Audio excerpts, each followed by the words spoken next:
이번 주에는 저희가 중국어 비전 트립을 가게 되었습니다. 4박 5일의 시간 동안 진행되는 이 비전 트립은 중국에서 하는 첫 번째 비전 트립이기도 합니다. 또 교회 전체적으로 봤을 때는 두 번째 비전 트립이기도 하죠. 지난번 필리핀에 갔을 때는 실제로 좀 사역을 하고 왔고요. 또 대만에 갔었을 때는 저희가 봤을 때 우리 교회가 가는 것이 좀 중국어가 많이 필요할 것 같아서 가려다가 멈췄습니다.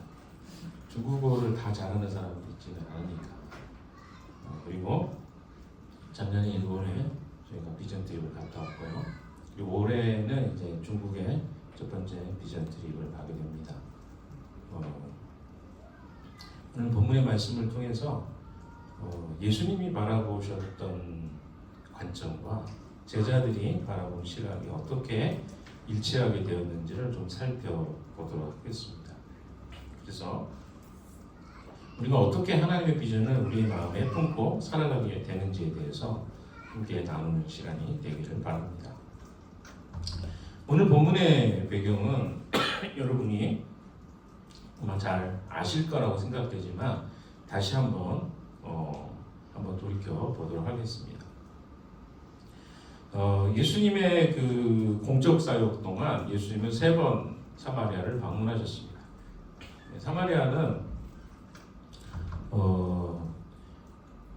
수도였던 유대도죠. 유대도 3가지.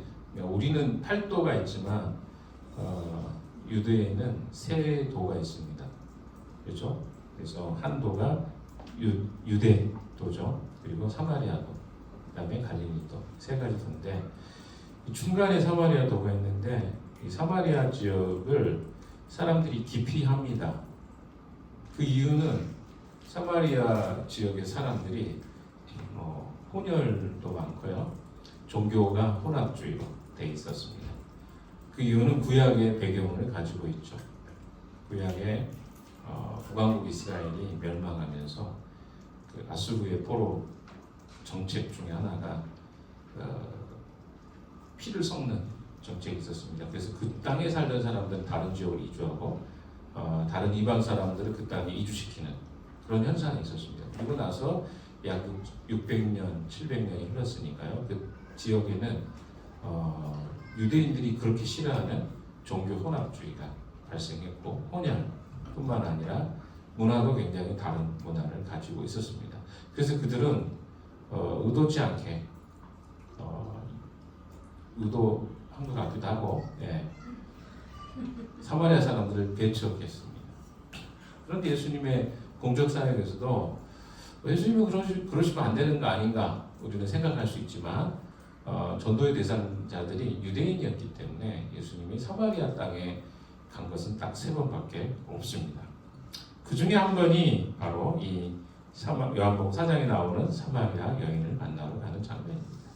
자, 그런데 우리가 조금 이 본문에 대한 것들을 많이 저도 설교를 여러 차례 했고요. 들었기 때문에 너무 잘 아실 거라고 생각합니다.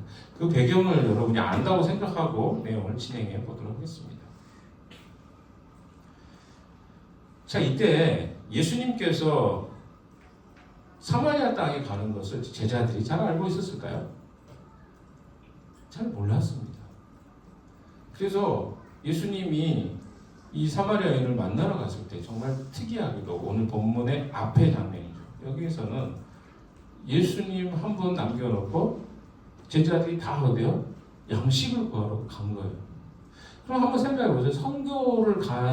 지금 예수님 생각에 선교를 간 거예요. 근데 제자들은 지금 뭐 하고 있는 거예요? 무지하게 고픈 거죠. 많이 고팠어요. 그래서 어떻게 해요? 그 배고픔 속에서 예수님의 그 이야기보다 그들은 예수님의 관심보다 자기들의 필요를 채우는 쪽에 훨씬 더 많은 관심을 가졌다는 것입니다. 이게 첫 번째 우리가 생각해 봐야 될 부분이죠. 그러니까 시각이 다른 거예요. 예수님은 선교적 관점을 가졌지만 제자들은 거기에 대한 관심이 별로 없었습니다. 이게 첫 번째 우리가 생각해 봐야 될 부분인 거죠. 아, 예수님의 관점과 우리 관점은 다를 수 있구나. 차이가 있을 수 있구나.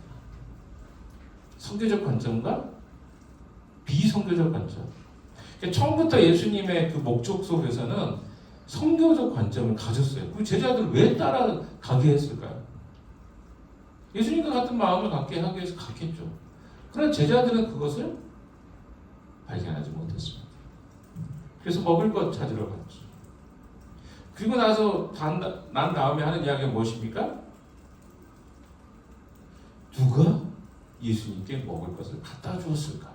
그러니까 관심이 여전히 어디에 있어요? 그냥 자기의 삶의 영역에 대한 관심이 가득 차 있었어요. 그럼 여기서 우리가 퀘스천이 하나 할 수 있을 것 같아요. 그럼 예수님은 왜 제자들을, 그 아무것도 모르는 제자들을 사마리아 땅에 왜 데려갔을까? 여인들도 있었고요. 예수님의 수제자도 있었고, 거기에 제자들도 같이 갔어요. 왜 그 자리에 그러면 다 가게 했을까요? 잘 기억하셔야 될 것 같습니다. 자, 이 여인이 누군가 먼저 이야기하고 그 이후로 좀 가봅시다. 첫 번째, 이 여인은 남편이 5이나 되었던 여인이었습니다. 남편이 5입니다. 아니, 한꺼번에 5명이 아니라 갈아탄 거죠. 5번을 갈아탄 거죠. 그리고 지금 살고 있는 남편, 결혼을 안 했지만 6번째 남자도 사실은 그 여인의 갈급함 속에 자기의 필요를 채워줄 거라고 생각했던 그 여인입니다. 그러니까 예수님은 그 여인을 만나러 간 거예요. 성경의 본문을 내용을 보니까 만나러 간 거예요. 근데 제자들 그걸 알았어요, 몰랐어요? 몰랐단 말이에요. 결국 그 여인이 이 다음 본문의 내용이 뭡니까? 메시아를 만나게 되고 메시아를 고백할 뿐만 아니라 사마리아 지역에 있는 사람들을 예수님께로 인도하는 것까지가 이제 배경입니다. 근데 제자들은 전혀 그것을 알지 못합니다. 거기에 어떤 역할도 하지 않았다는 것이 중요하겠죠. 34절에 예수님이 하시는 말씀 한번 봅시다. 34절 같이 볼까요? 34절 시작. 예수께서 그들에게 말씀하셨다. 나의 양식은 나를 보내신 분의 뜻을 행하고 분의 일을 이루는 것이다. 자, 예수님께서 말씀하신 건 뭐냐면 나의 양식은 나를 보내신 이의 뜻을 행하고 그 일을 온전히 이루는 것이다. 이렇게 말씀하고 있습니다. 예수님에게 제자들이 권한 건 뭡니까? 육신의 양식이었어요. 그런데 예수님은 관심이 어디 있어요? 자신에게 있는 영적인 양식에 관심이 있다는 것입니다. 제자들은 여전히 육신의 필요에 머물러 있었습니다. 그들 앞에 눈앞의 현실과 또 어떻습니까? 먹고 사는 문제에 그들은 온통 머물러 있었지만 예수님의 온전한 에너지는 하나님의 뜻을 행하는 것에 집중되어 있었다는 것입니다. 예수님께는 선교 사역이었지만 제자들에게는 단지 그것은 저희가 생각할 때 비전 트리크 같은 형태였어요. 그냥 보는 거였어요. 무엇을 하는 게 아니었어요. 그런데 여러분 나중에 보세요. 그때는 그들이 그 의미가 뭔지 모르고 참여를 했는데 제자들이 예수님이 떠나시고 승천하시고 부활하시고 그죠? 죽으시고 반대로 해야 돼요. 죽으시고 부활하시고 승천하시고 원장님 죽으시고 부활하시고 승천하시고 난 다음에 그때부터 뭐가 시작돼요? 본격적으로 제자들의 선교 사역이 시작돼요. 그럼에도 불구하고 이 자리에 함께 갔던 사람들은 어디까지가 그들의 몫이었습니까? 유대 사람하고 이방인하고 교차되는 지점까지가 그들의 사역의 마지막 지점이었어요. 고넬료까지. 그게 이 제자들의 사역의 한계였습니다. 제가 뭐 2.0, 2.1, 2.2 뭐 이 선교 이야기 했던 기억이 납니다. 복음 전도는 가장 가까운 사람들에게 전도하는 거죠. 복음을 전하는 겁니다. 예수님이 어떤 분인가를 가르쳐 주는 거예요. 그런데 예수님의 제자들은요 어디까지 한계였냐면 이방 사람에게 이 바톤을 넘겨주는 것까지가 그 예수님의 비전 트립에 참여했던 사람들의 했던 역할이에요. 바톤을 누구에게 넘겨줍니까? 이방인에게 넘겨주고 그 다음 바톤을 사도행전에서 누가 합니까? 바울이 그것을 받아서 사역을 합니다. 바울은 그 자리가 없었어요. 이 사마리아 사역이 없었어요. 그런데 그거 어때요? 또 다른 준비를 하나님이 하신 거죠. 그런데 여러분 잘 이렇게 보셔야 될 것은 그 제자들을요 여러 차례 예수님은요 그런 과정들을 훈련시킵니다. 때로는 전도 유대 땅에서 전도 훈련도 시켰어요. 둘씩 보내서 전도하게 합니다. 가르쳐줘요. 어떻게 하라는데 다 가르쳐줍니다. 그들은 어떻게 하면 돼요? 그냥 순종하기만 하면 됐어요. 언어가 다르지 않았습니다. 같은 언어를 썼어요. 그래서 복음을 전하게 합니다. 근데 예수님의 관심이 어디에 있습니까? 마태복음 28장 18절에 20절에 보시면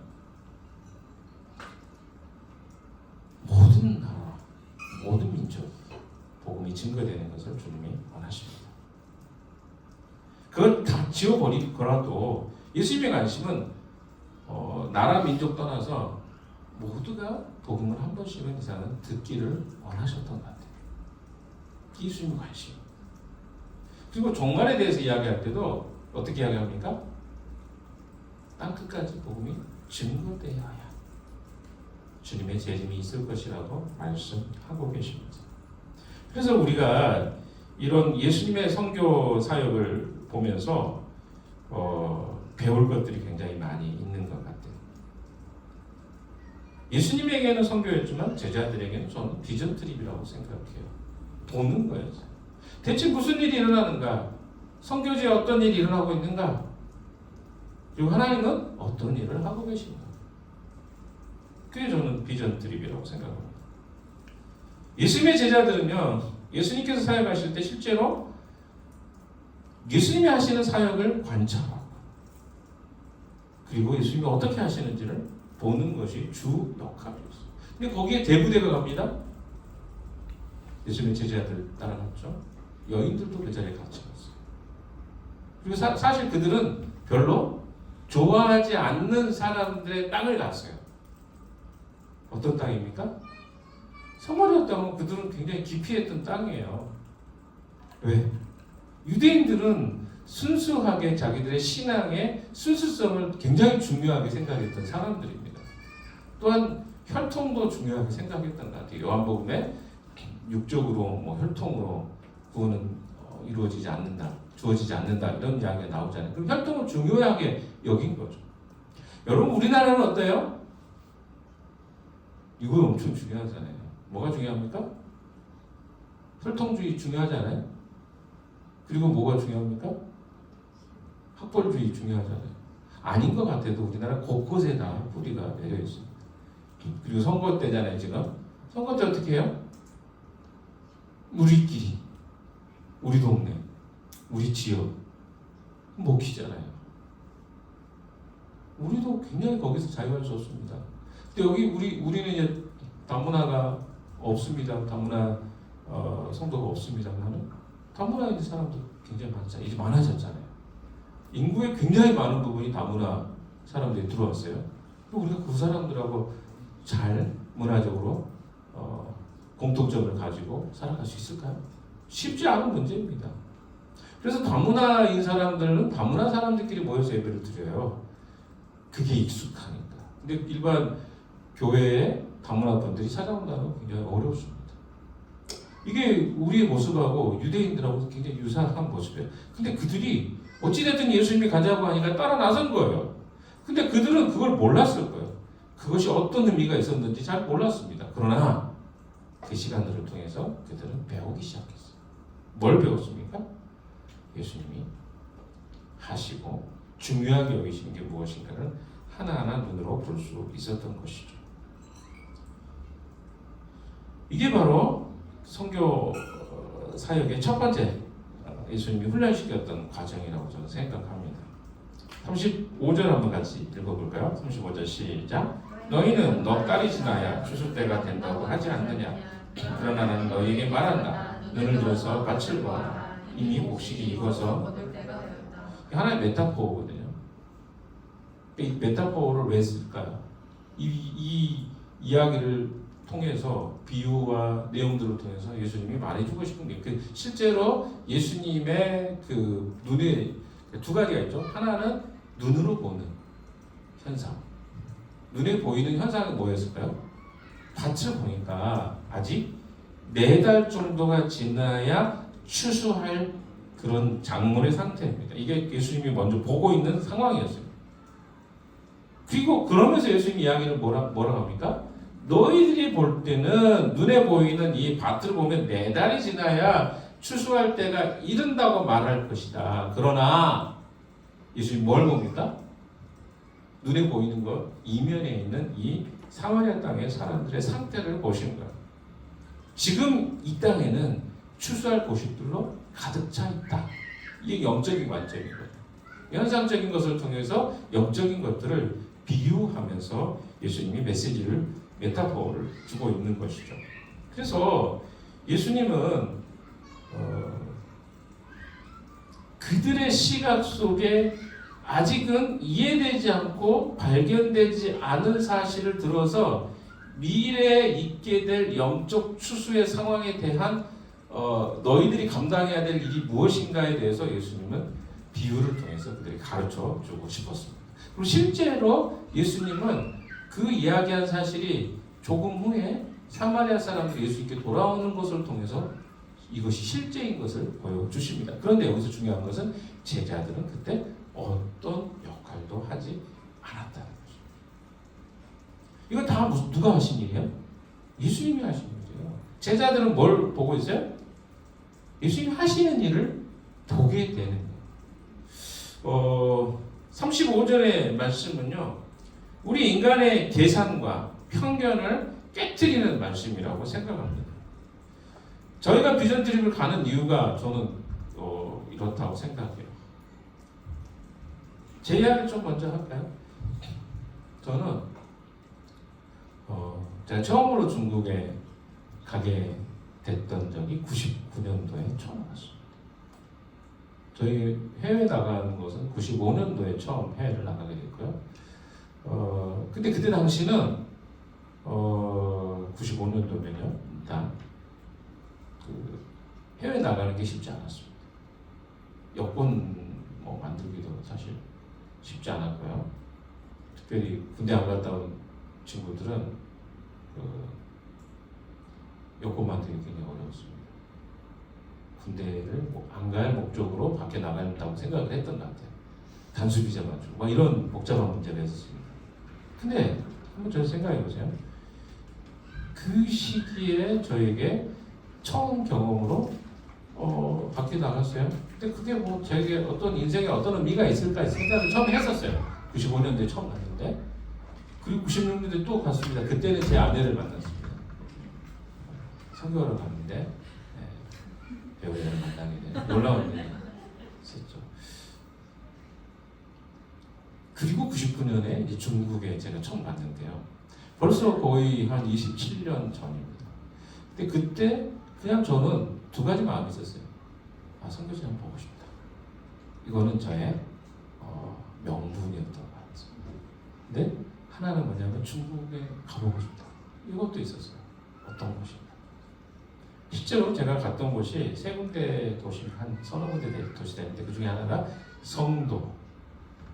그래서 성도가 아주 유명한 곳이긴 해요.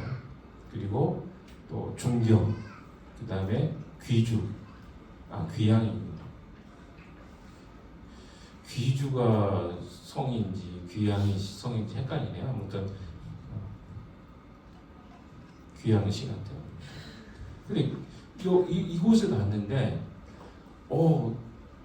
굉장히 많은 충격을 받았습니다. 그러니까 일단은 중요한 건 뭐냐면 어떤 곳인지에 대해서 처음 눈을 뜨게 되는 거죠. 사람은 다 이게 있어요. 처음에 사역을 시작할 때 처음부터 뭔가를 하는 게 아니에요. 보는 것부터 시작합니다. 보기 시작하는데요. 그 보는 눈이 열리기 시작하니까 제가 해외에서 신학을 할 수 있는 것도 결정하게 됐던 이유가 이런 것들을 보면서 내가 해외에 살아도 되겠네 하는 마음이 들어왔던 것 같아요. 그래서 제가 2005년도에 싱가포르에 신학을 할 마음을 먹었던 게 이런 과정들이 있었습니다.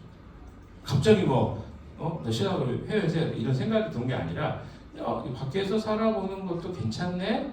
근데 제가 중국에 처음 갔을 때는요, 샹차이, 중국의 그 뭐라 그래 이거 고수라는 말도 저는 한국에서 못 들어봤는데 샹차이는 먼저 들어갔어요. 근데 못 먹겠는 거예요. 그리고 마라는 우리가 마라샹궈, 마라탕 이런 거 있잖아요. 거기에 들어가는 마향이 들어가는 것도 못 먹었어요.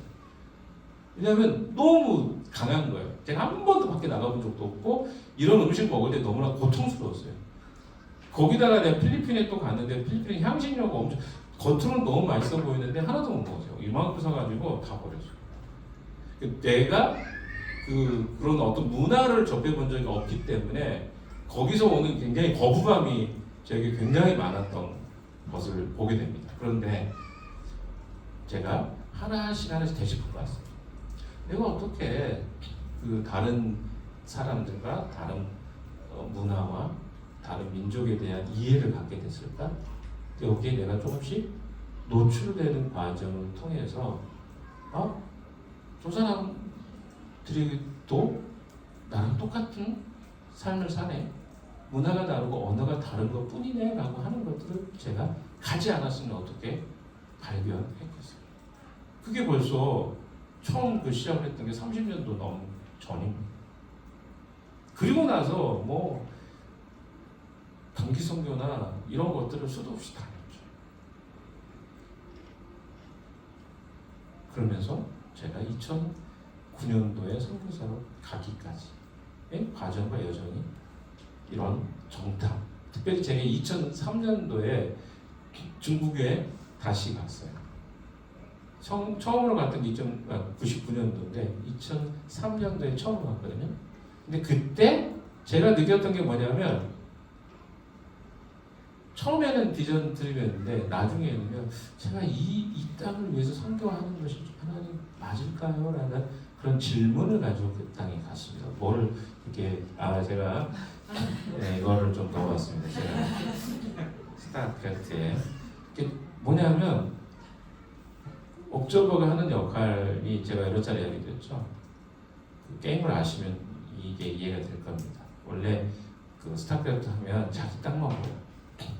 그래서 그걸 조금 이제 옵저버를 클릭을 하면 다른 땅들이 보이게 됩니다. 딱 하면 쫙 보여요. 나중에는 옵저버가 활동을 많이 하잖아요. 그럼 다 보입니다.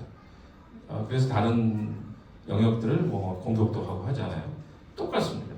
우리가 누군가 특별히 새로운 지역에 간다는 것은요, 이렇게 처음부터 그 길이 보이는 게 아니에요. 안 보입니다. 제가 2003년도에 중국에 가서 제가 선교사로 가야 됩니까? 라고 하고 하나님이 저에게 사인을 주셨어요. 결론 부분에 한 번 더 이야기하겠습니다. 어떤 사인을 주셨는지. 그런데 2009년도에 제가 선교사로 들어갔어요. 그 북한에 대한 사역을 하러 가는데도 제가 모르겠는 거야. 대체 뭘 한다는 거야? 북한을 위해서 어떻게 뭘 할 수 있다? 제가 물어봤어요. 선교사님, 제 선배 선교사님. 근데 말해도 무슨 말인지 모르겠는 거야. 아니 내가 95년도부터 이 비전을 받고 14년을 준비해서 선교사로 해서 내가 파송 받았는데 2009년에 중국에 딱 갔는데 모르겠네. 그런데 2009년에 이제 언어 연수 중에 이제 방학이 있잖아요. 그때 제가 다시 시간이 돼서 또 그 지역에 방문했습니다. 근데 갔는데도 잘 모르겠는 거예요. 사역을 하시는 걸 봐도. 정말 제가 답답했던 때가 2009년도였어요. 그 기억이. 왜냐면 나는 선교사로 내가 대체 해야 될 일이 뭔지를 모르겠어요. 그때 만났던 2009년에 만났던 북한 친구들하고 제가 수업을 같이 들었어요. 이해가 되시는 거예요. 북한 친구들하고 제가 심양에서 학교를 다녔는데 옆에 친구가 나랑 같이 앉았는데 북한 친구야. 5명이 같이 수업을 들었어요. 놀라우게 저랑 다른 선교사님 한 분하고 거기 친구들하고 같이 수업을 1년 동안 들었던 기억이 납니다. 근데 그때 조금씩 알았죠. 제가 이야기 드렸잖아요. 얘네들이 한국 핸드폰을 쓰네. 북한 애들이. LG 폰으로 거기다가 우리 나우누리라고 지금 쓰나 모르겠네. 그 나우누리 전자사전, 한국 전자사전이에요. 근데 걔네들이 나보다 더 좋은 버전을 쓰고 있는 거예요. 이거 뭐지? 북한 애가?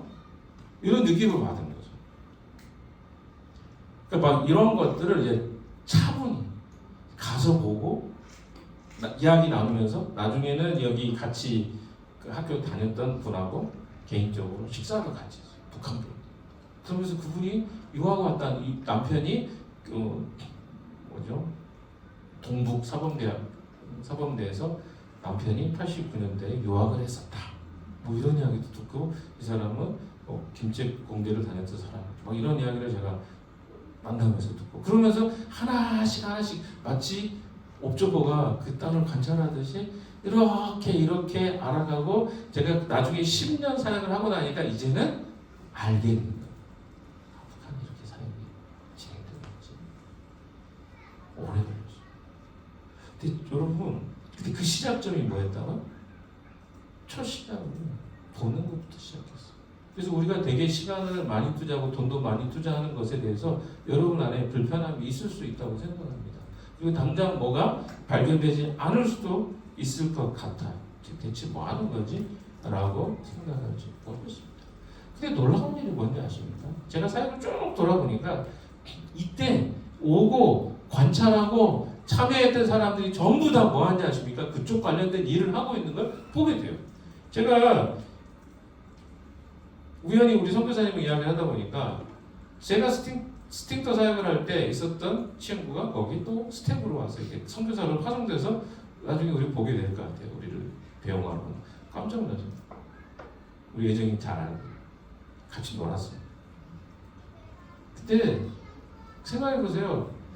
누가 그 일을 하겠어요? 모두가 그 일을 하는 건 아닙니다. 그런데 제가 알고 있는 한 그쪽에 관심을 가졌던 사람들이 다 그 일을 관심을 갖고 그의 전문가들이 되어가고 있는 것들을 제가 많이 봤습니다.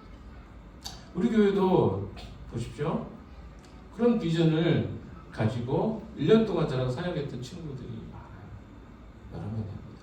물론 안 오셨던, 약속해놓고 안 오셨던 분들을 제가 압니다. 그래서 개인적으로 이야기 많이 합니다.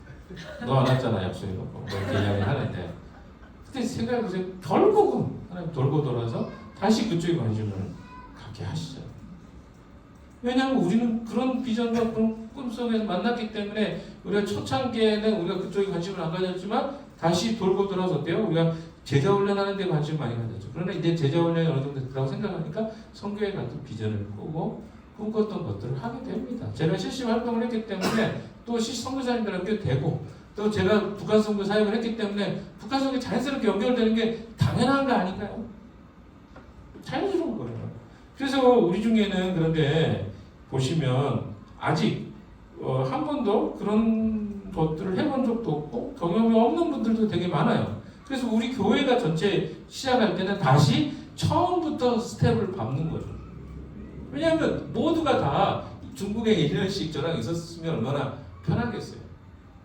그러나 이 중에는 처음 그 과정을 겪는 분들도 있습니다. 그래서 어때요? 다시 처음부터 이해를 하는 거죠.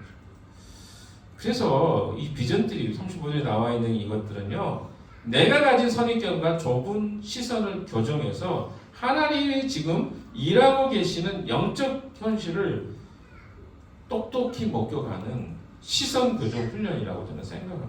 물론 우리가 가는 지역은 특수한 지역이에요. 여러 지역에서 선교하는 것도 중요합니다. 그러나 교회마다 다양한 재능과 은사가 있어서 다양한 것들을 가지고 있는 것처럼 선교에 대한 사역도 마찬가지고요. 모든 사역지를 선교할 수 없어요. 그런데 우리 교회가 가지고 있는 독특한 것들이 있기 때문에 우리 공동체는 특별히 북한에 또 통일에 관한 관심이 많습니다. 그래서 그것들을 우리는 작년부터 지금 하나씩 진행하고 있는 것뿐입니다. 이게 자연스러운 거예요. 그러니까 제가 여러분이 잘 안 믿으시는 분도 있겠지만 북한 선교 사역을 거의 10년 가까이 사역을 했어요. 그래서 그 일에 관심을 갖는 게 너무 자연스럽지 않는가요? 그 시작점이 됐던 것들이 다 뭐예요? 비전 트립이에요. 그리고 하다 보면 우리가 그것의 진정성이 있는가 없는가를 보시면 압니다. 우리가 그 어디죠? 철원이나 이쪽에 통일전망대 갔던 것도 그런 차원이에요. 그냥 하는 게 아니에요. 그리고 갔다 오면 또 가기 전에 갔으면 만났으면 좋겠지만 갔다 온 다음에 또 탈북하신 분도 우리 교회를 초청할 생각입니다. 왜? 우리의 마음은 이제 그쪽으로 향하고 있기 때문에 그렇습니다. 또한 우리 교회가 섬기고 있는 우리 선교사님 한 분이 지금 이미 모스크바의 교도소에서 지금 벌써 2년 4개월째 수감 중이시고 저랑 함께 사역했던 동역자 친구예요. 그런데 그런 일들을 하고 계시는 분들이 어떤 일을 겪고 있는지 우리가 잘 모르잖아요. 그만큼 민감하죠. 그래서 우리가 할 수 있는 게 많지 않아요. 아니 우리가 여러분 만약에 우리가 복음 전도를 가서 하잖아요. 어떤 일이 생길까요? 뉴스에 나올 거예요. 옛날에 그 샘플교회 있었죠. 얼마나 큰 사건이었습니까? 그러니까 우리는 그런 일을 할 수는 없어요. 저는 제가 반대합니다. 저도 그 사역을 했던 사람인데 우리가 할 수 있는 거 할 수 없는 일이 있어요. 당연히 어때요? 뭐 하는 일인가라고 생각할지 모르겠어요. 근데 중요한 게 뭔지 아십니까? 우리가 이 과정 가서 뭘 보고 그것뿐만 아니라 이건 하나의 과정이에요. 보고 여기서 준비하는 단계까지가 다 뭡니까? 우리 그 하나님 나라의 마음을 시선을 교정하는 시간이고요. 그게 끝이 아닙니다. 계속할 거예요. 기회가 될 때마다. 여러분 안에 제가 도전 좀 드리고 싶어요. 억지로 따라오지 마세요. 내가 우리 교회가 다 가니까 내가 가야 된다 그렇게 생각하시면 안 돼요. 왜? 여러분이 좀 자원해서 내가 정말 하고 싶은 마음이 있을 때 그 사람들이 하는 게 좋아요. 왜 좋습니까? 장기적으로 좋아요. 눈치 보고 하다가 따라갔다가 내 마음도 없는데 괜히 시험 들고 또 괜히 내가 가기 싫었는데 제임스가 안 가면 눈치 줄 것 같아. 이렇게 가가지고 뭐가 있겠어요. 솔직히 진짜 그렇습니다. 그래서 앞으로라도 여러분이 정말 여러 가지를 고려해서 내가 마음이 없는데 가는 일을 안 하기를 바랍니다. 절대로 하지 마십시오. 왜? 하나님은 우리에게 억지로 끌려가는 일을 시키지 않으셔요. 그리고 여러분 안에 나중에 자원하는 마음이 생기면요 가지 말라고 해도 갈 거예요. 그래서 제가 여러분에게 챌린지 이번에 확실히 드립니다. 깊은 마음으로 가십시오. 가려면 안 가려면 안 가도 돼요. 그걸 여러분 돈이 너무 아깝거든요. 그럼 선교에 돈이 안 들겠어요? 비행기 요즘에 유류세도 비싸가지고 하는데 그럼 아무것도 안 해야지. 차도 안 타고 다녀야지. 여러분 하나님 우리에게 이렇게 허락하실 때요 하는 거예요. 하지 못할 때는 못하는 겁니다. 뭐 코로나였을 때 뭘 했어요? 아무것도 못하잖아요. 언제 또 바이러스가 있을지 우리가 어떻게 압니까? 제가 한탄하는 게 있잖아요. 2008년에 제가 북한에 갈 수 있는 기회가 있었는데 못 갔던 게 18년째 제가 마음 안에 부담 기회가 있었는데 정말 그때 저는 그런 생각 내년에 가면 되지 않을까? 못 갔어요. 18년이 지났어요. 언제 열릴지 제가 그렇게 꿈꿨던 그 땅인데 가지 못했던 게 너무 아쉽습니다. 우리 질문 하나 띄워주시겠어요? 여러분이 함께 좀 나누는 시간 좀 갖도록 하겠습니다. 한 5분 좀 길긴 하죠. 정말 나의 일상이나 생활생활 혹은 선교에 대해 몇 달이 지나야 한다며 내 한계와 편견 속에 가두어뒀던 영역은 무엇인가요? 예수님의 시선처럼 이미 하나님이 일하고 계시는 영적 현실을 똑똑히 보기 위해서 나에게 어떤 시력 교정이 필요한지 나눠봅시다. 제가 5분 정도 시간을 드릴 테니까 좌우에 2명, 3명 이렇게 하시면 될 것 같습니다. 2명, 2명, 3명, 3명 하시는 분들은 이렇게 하시면 돼요. 그래서 질문 보시면서 5분 정도 시간을 제가 드리도록 하겠습니다. 네, 못하는 대로 시간은 36절 같이 한번 읽어볼까요? 시작. 추수하는 사람 학살을 얻으며 영생에는 열매를 얻으리라.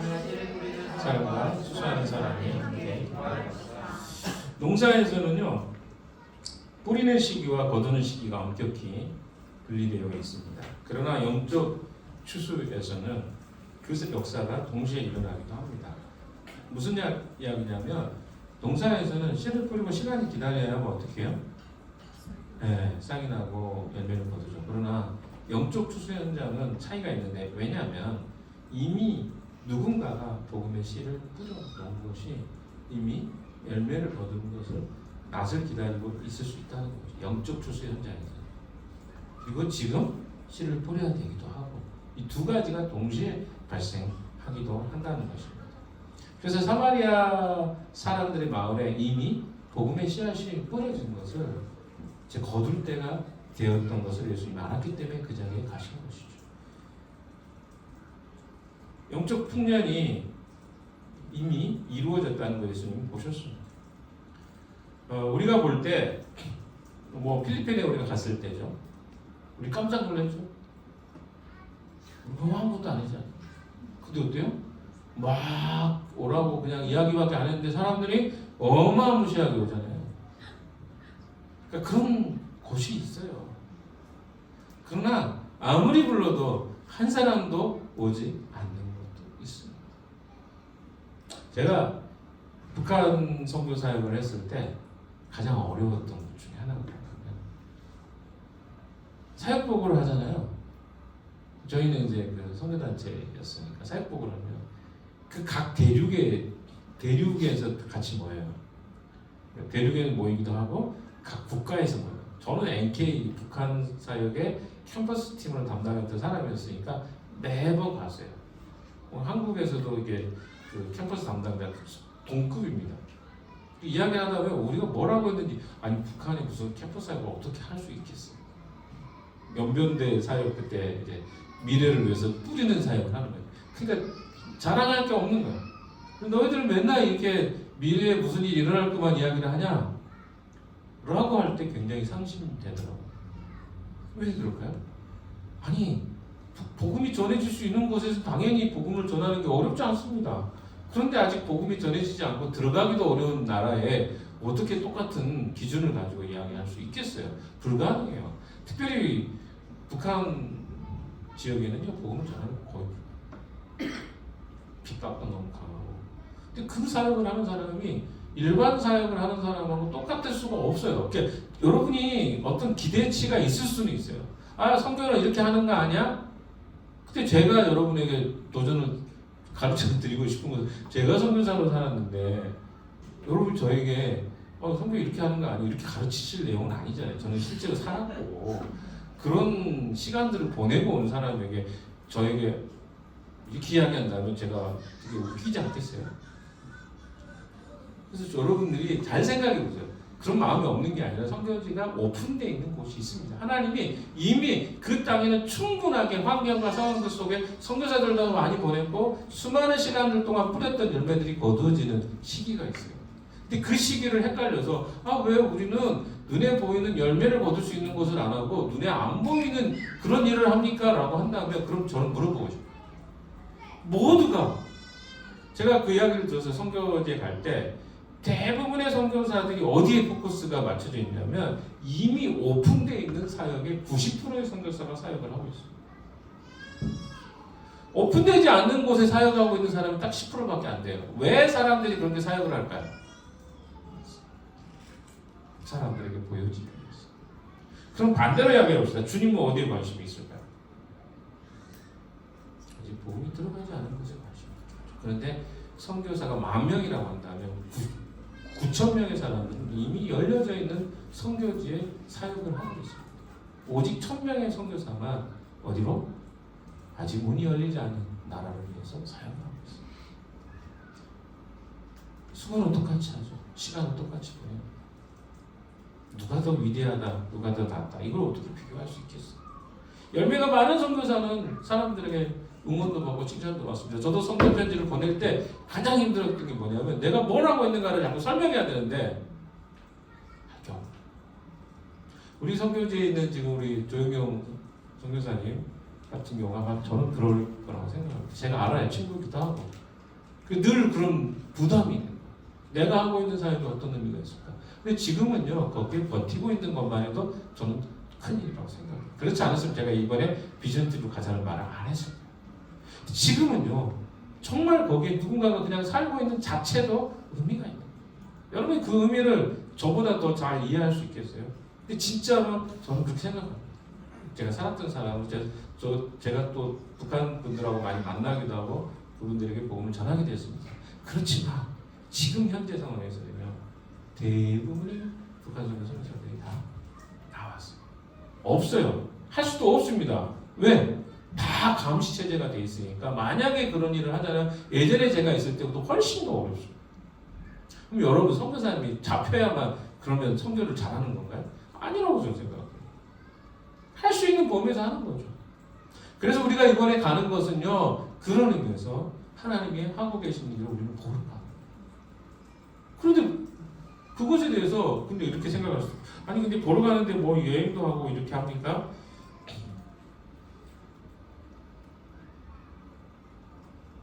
여러분, 우리가 가는 프로그램 자체가 뭐예요? 선교 상황을 볼 수 있는 환경이 아니에요. 환경이 아니에요. 우리 여러분도 귀한 시간 내서 가잖아요. 그래서 그런 것들을 우리 같이 이동하고 다니면서 보고 듣고 하는 시간 자체가 저는 의미가 있다고 생각합니다. 예전에는 저희가 14박 15일씩 했어요. 제가 그 팀을 인도하기도 했습니다. 그럼 그 팀 똑같아요. 보고 느끼고 이야기하고 선교사님과 교제하고 기차 타고 밤새도록 기차 타고 가면서 이야기도 하고 이런 것들이 다 우리가 가지고 있는 비전이 나누어지는 시간이라고 저는 생각합니다.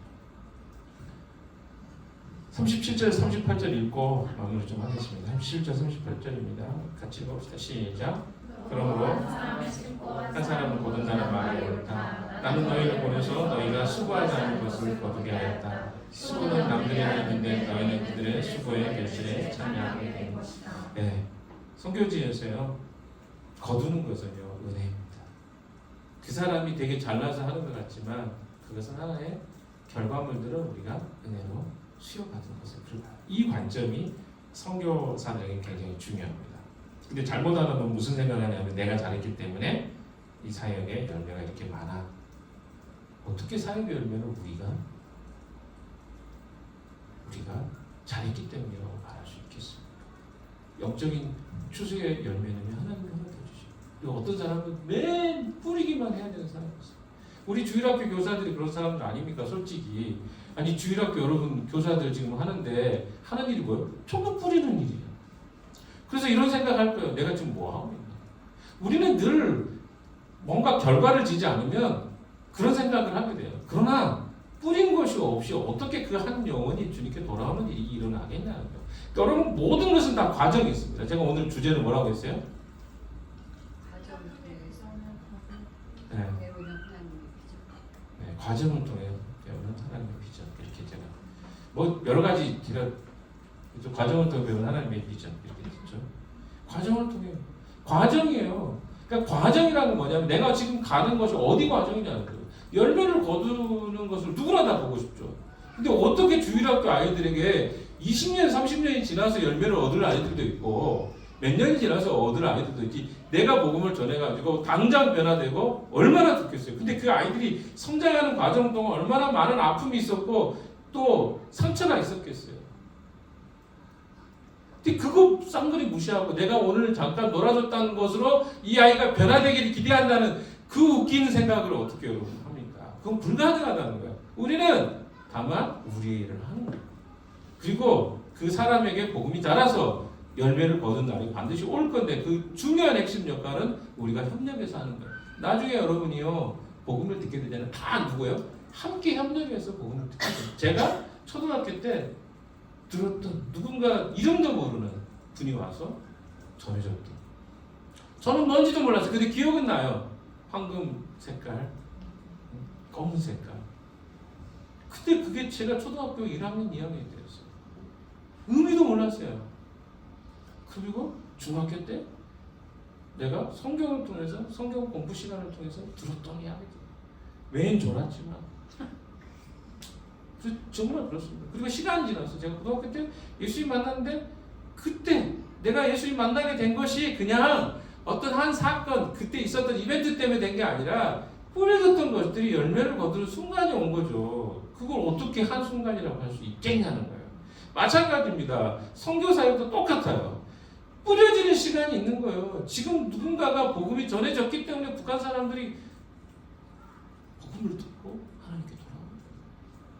그거 없이 어떻게 가능하겠습니까? 예수님은 그 이야기를 합니다. 한 사람은 심고 한 사람은 거둔다는 말이 옳다. 나는 너희를 보내서 너희가 수고하지 않은 것을 거두게 하였다. 누군가가 뿌렸던 거예요. 눈물로. 그래서 시편의 말은 눈물로 씨를 뿌리는 자 정녕 기쁨으로 나를 거두라. 씨를 뿌리는 자가 있고 거두는 자가 있는 거예요. 눈물로 뿌리는 사람도 있어.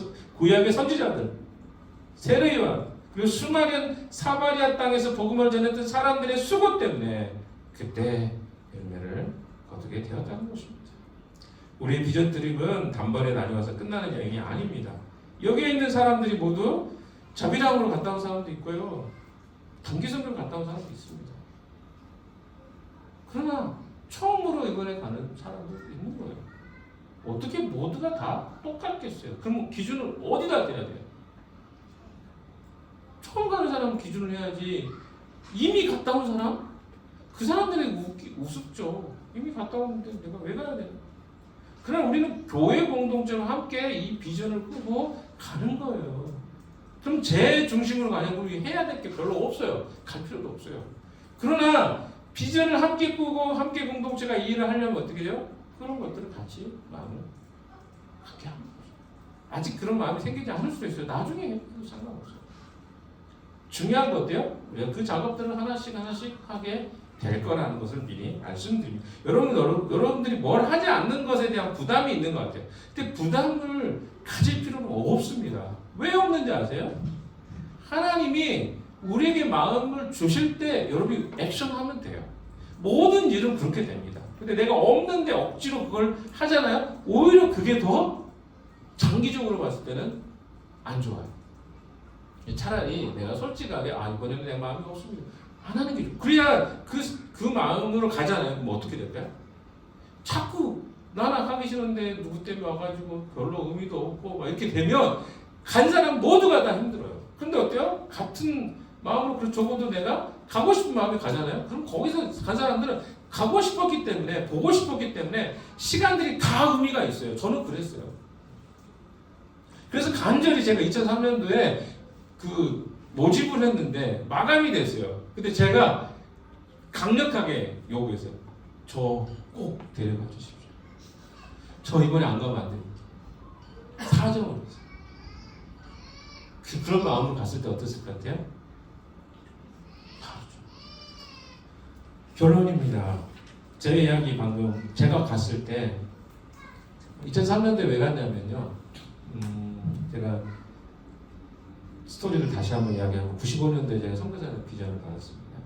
그리고 96년도에 일본에 가서 아내도 만났지만 북한 선교가 내 비전이구나라는 것들을 알게 됐습니다. 일본 선교사 일본 목사님 통해서 제가 이 스토리 이야기 드렸죠.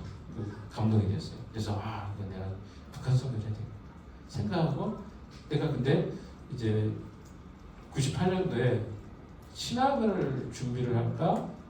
그런 중이었어요. 근데 신학을 준비하려고 하는데 북한 선교에 대해서 이야기하는 사람이 하나도 없었어요. 그 당시에 제 주변에. 나는 이쪽에 관심이 있는데 그래서 신학을 하고 싶은데 아무도. 그래서 저에게 이야기하신 게 목회를 하면 어떻게 성공할지 뭐 이런 얘기를 하는데 나는 관심도 없는데. 그래서 저는 그런 곳이 어딨다 하다가 그때 이제 CC에서 북한 선교가 시작돼 99년도부터 북한 사역이 시작한다는 이야기를 듣고 제가 그때 좀 간사가 돼야 되겠다라고 했어요. 근데 내가 간사 생활을 하는데 캠퍼스에서 열심히 사역을 했죠. 그런데 내가 지금 뭐 하는 거지? 이런 고민이 됐어요. 나는 북한 선교를 위해서 부름받아서 간사가 됐는데 지금 내가 하고 있는 일이 어떤 의미가 있지? 막 그런 회의가 될 때 한번 내가 99년에 갔었던 그 중국 땅에 다시 가서 한번 보고 싶어요.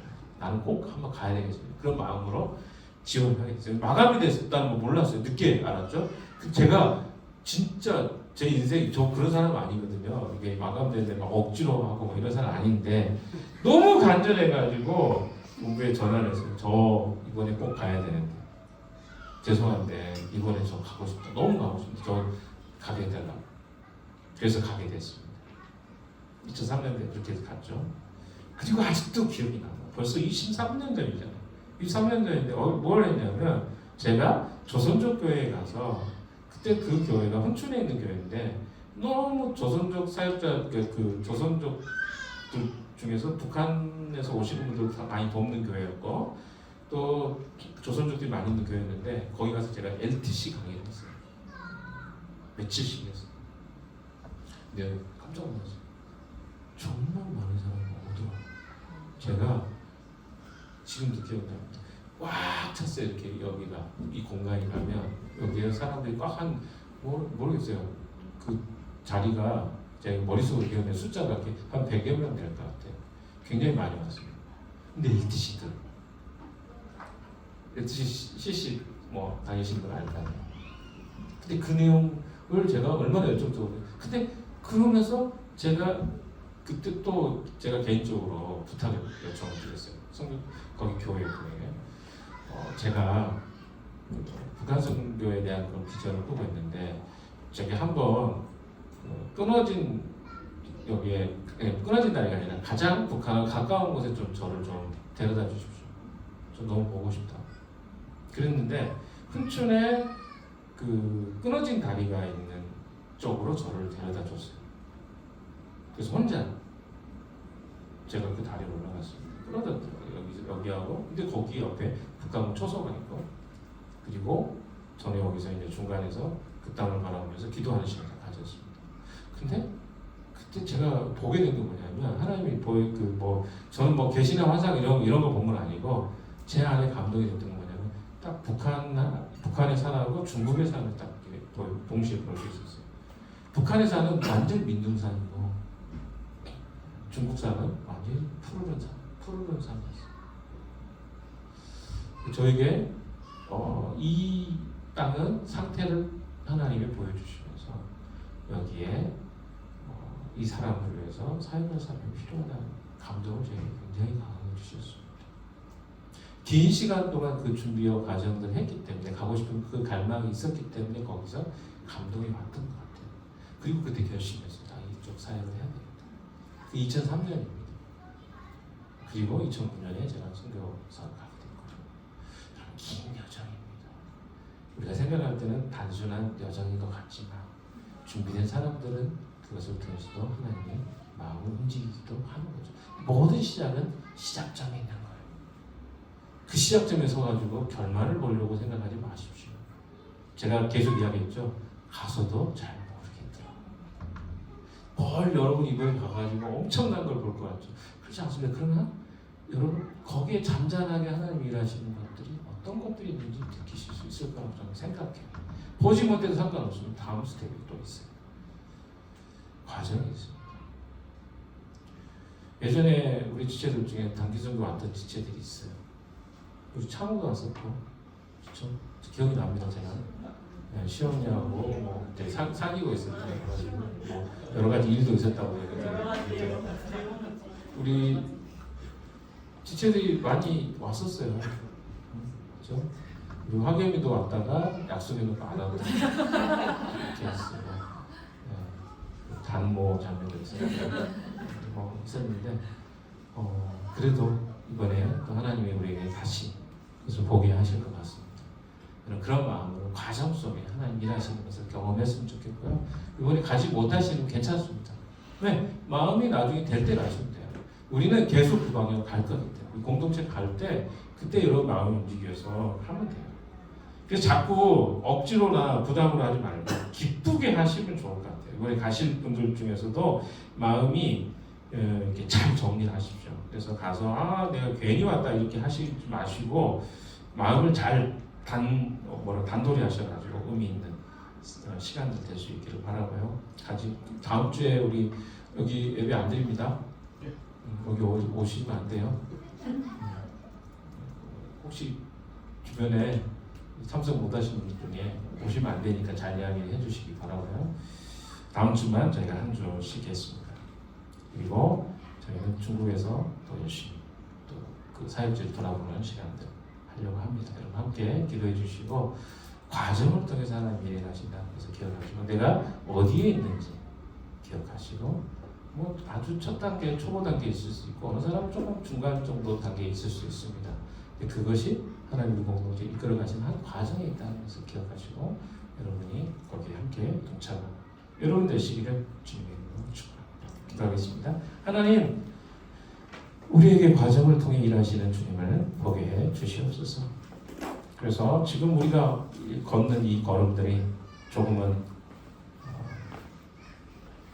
우리의 모습 안에 여러 가지 궁금함이 있을 수도 있고 고민들이 있을 수도 있을 것 같습니다. 그러나 그 모든 것들 가운데 하나님이 일하시는 것을 보게 해 주시고 또 깨닫는 시간이 올 것들을 기대함으로 이 과정들을 준비하게 해 주시옵소서. 예수 그리스도 이름으로 기도했습니다.